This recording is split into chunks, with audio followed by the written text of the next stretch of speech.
We've gotten a ton of new info on Pacific Drive over the past few weeks, including a new story trailer, gameplay footage, and a release window. The game is now coming out in early 2024, but the developers at Ironwood Studios definitely didn't leave us hanging, and there's a lot to go over here, so buckle in.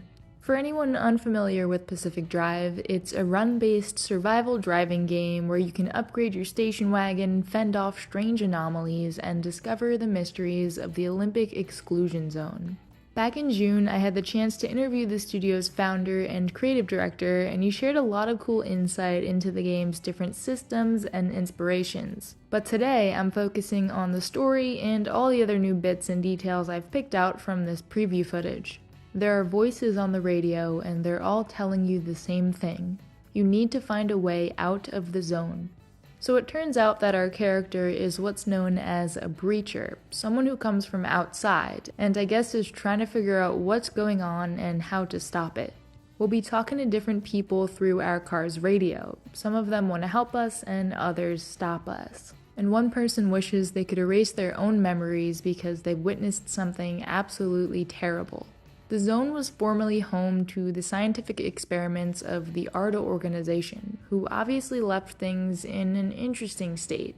In order to cover up what they did, a wall was built and it stands 300 meters tall. Seeing this thing really helped me picture just how big this zone is and gives a sense of scale to everything else. And it looks like the zone was also somewhere that people used to call home. Maybe that's where the employees lived, or maybe there were actually citizens here who had to evacuate. These homes are now abandoned, and some of them are locked up with advanced security systems on their doors. All of this is very odd, and that's where we and our station wagon come in. We stumble upon it abandoned and quickly realize that this is a special machine we start to develop a weird relationship with. Watching through the story trailer honestly gave me goosebumps, especially finally hearing the voices of the characters we'll be talking to. Knowing that we're not alone in this, whether that's a good or bad thing, is kinda comforting. On to the quests. Our current quest is up in the top right, titled the Mid-Zone Crossing, with the objective to get through the expansion wall. This wall separates the outer part of the zone from the inner areas, sort of an Attack on Titan kind of thing, from what I understand. So we're driving around, checking our map for a way into and through the wall. This part is kind of crazy to me. Yeah, we can drive around, outside, over hills and through the woods, but now we're inside a giant wall. It looks like there are maybe some other sorts of facilities and tunnels we can explore in our car too, but this place is filled with these mannequins we've seen before, and here they look suspiciously like people trying to escape some big disaster. Once we make our way through, the quest changes to activating a stabilizer by making our way to a tower on top of a hill.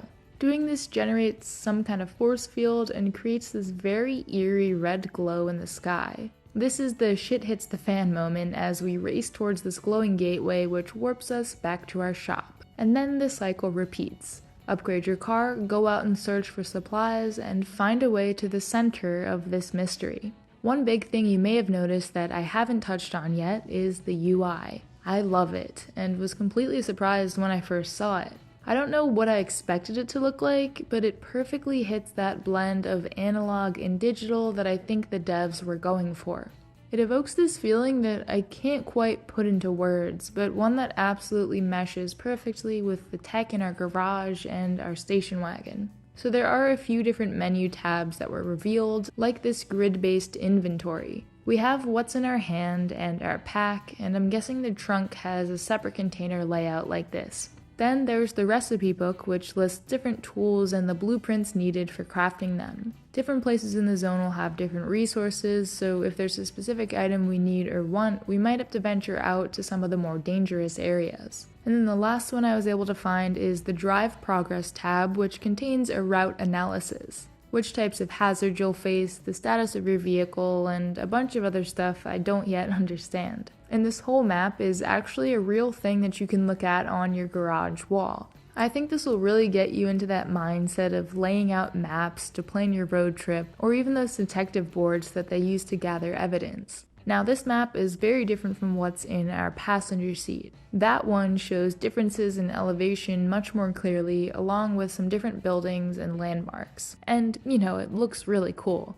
Whew, that was quite a lot. In this video, I mostly tried to focus on the new stuff that hasn't yet been shown off, so that means I did gloss over a lot that we already do know about Pacific Drive. I already mentioned my developer interview, and I also have a roadmap video, which is my overview of the game, sort of an everything you need to know before playing. Now that I've seen all this new footage, I just can't stop thinking about this game.